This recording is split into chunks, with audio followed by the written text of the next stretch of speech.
Grosso merdo, l'attaque des titans ou Shingeki no Kyojin pour les extrémistes est un animé qui nous raconte l'histoire de l'humanité qui s'est reclus derrière 3 murs en mode bunker parce que des mecs à wallpay de plusieurs mètres de haut n'arrêtent pas de les bouffer. Nous suivons donc le destin d'Eren Yeager, un jeune garçon qui joue tranquillement avec ses amis Mikasa et Armin. Tout se passe pour le mieux dans le meilleur des mondes, mais un titan de 60 mètres de haut décide de défoncer le premier mur, laissant entrer toute la petite famille à l'intérieur de la forteresse humaine. Histoire de pimenter le tout, la mère d'Eren se fit bouffer comme un bounty et un titan blindé se tape aussi l'incruste pour s'amuser un peu. Heureusement, nos deux amis se volatilisèrent aussi rapidement qu'ils étaient venus. 5 ans après cette tragédie, Eren, Armin et Mikasa décidèrent d'incorporer l'armée pour casser du géant. Mais à peine ont-ils eu le temps de terminer leur formation que notre ami du début décida de repasser faire un petit coucou à tout le monde histoire de rappeler à l'humanité qu'elle est dans une sacrée merde. Déjà qu'avoir détruit le troisième mur avait décimé une grosse partie de la race humaine, mais si le deuxième mur venait à tomber, ce serait la fin des haricots. Mais il en fallait bien plus pour décourager notre troupe de soldats qui s'élancèrent pour la contre-offensive et qui se fit rétamer dans les règles de l'art. Et même si Eren était le personnage principal, il se fit déguster bien tranquillement en voulant sauver sa blondinette préférée. Décidément, le moral était de plus en plus bas. En plus de ça, le dépôt de ravitaillement était envahi, laissant nos compères sans matériel pour combattre les titans. Il fallait trouver une solution au plus vite, et quoi de mieux qu'une attaque suicide des familles pour retrouver le peps. Alors que Mikasa allait finir en pot-au-feu, un titan avec une coupe L'Oréal commença à défourailler ses compères. Avec cette diversion, nos amis purent se ravitailler tranquillement. Finalement, il s'avère que le géant à la coupe de surfeur n'était d'autre que Eren. Ce pouvoir de transformation, en plus de lui fournir une force titanesque, lui fit repousser ses membres tranquillement. Un bien bel avantage en somme. Manque de bol, ce qui restait de l'humanité ne semblait pas super enthousiaste à l'idée d'avoir un gros monstre à l'intérieur des murs. Malgré un discours galvanisant de la part d'Armin, l'armée était bien décidée à réduire nos amis en purée mousseline. Heureusement, le commandant Pixies arriva à point nommé pour sauver nos jeunes polissons. Il donna l'opportunité à Eren de prouver qu'il était dans le camp de l'humanité en lui ordonnant de reboucher un trou avec un gros rocher.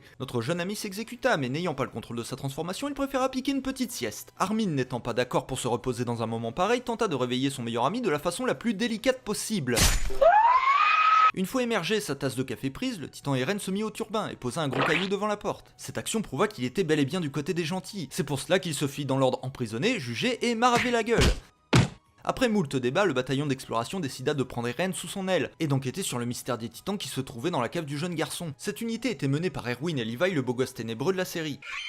Ils emmenèrent notre jeune ami dans leur repère et mirent en place un plan pour retourner vers le troisième mur. Pendant ce temps, quasiment tous les autres personnages secondaires s'enrôlèrent dans le bataillon d'exploration pour se retrouver avec leurs petits copains. Une fois l'opération lancée, une titan féminine s'élança à leur poursuite. En dépit de son boule absolument divin, la donzelle n'avait que faire du menu fretin et voulait à tout prix retrouver Eren. À croire que les humains qui se transformaient en titans avaient une toute autre saveur. En pleine expédition, l'escouade de Levi décida d'aller se faire un petit pique-nique en forêt histoire de se planquer à l'abri de cette fangirl en chaleur. Mais la titan avait beau être blonde, elle en avait dans le citron et retrouva très rapidement notre bande de joyeux lurons. Tout le monde se mit à serrer les fesses à l'exception de Levi qui se demandait s'il avait éteint le gaz avant de partir. Alors que tout semblait perdu, l'escouade de Monsieur Erwin réussit à capturer la jeune titan. Mais alors qu'on allait connaître l'identité de celle qui contrôlait ce gros tas de muscles, la captive se mit à hurler pour appeler ses congénères à la dévorer, laissant son hôte se barrer bien tranquillement. Et comme les problèmes n'arrivent jamais seuls, cette espionne retourna à l'attaque pour capturer Eren et décima la totalité de l'escouade Levi d'un revers de la main. Notre jeune ami, n'écoutant que son courage, se transforma pour venger ses compères, et se fit lui aussi défoncer la tronche dans les règles de l'art avant de se faire littéralement gober comme un Werther's original. Levi, qui n'apprécia pas trop qu'on tue ses petits camarades, se rua sur la géante avec Mikasa et réussit à récupérer Eren. Pour résumer le tout, c'était une expédition bien moisie. Mais contre toute attente, Armin réussit à trouver l'identité du titan. Il s'agissait de Annie, une de leurs camarades de promotion.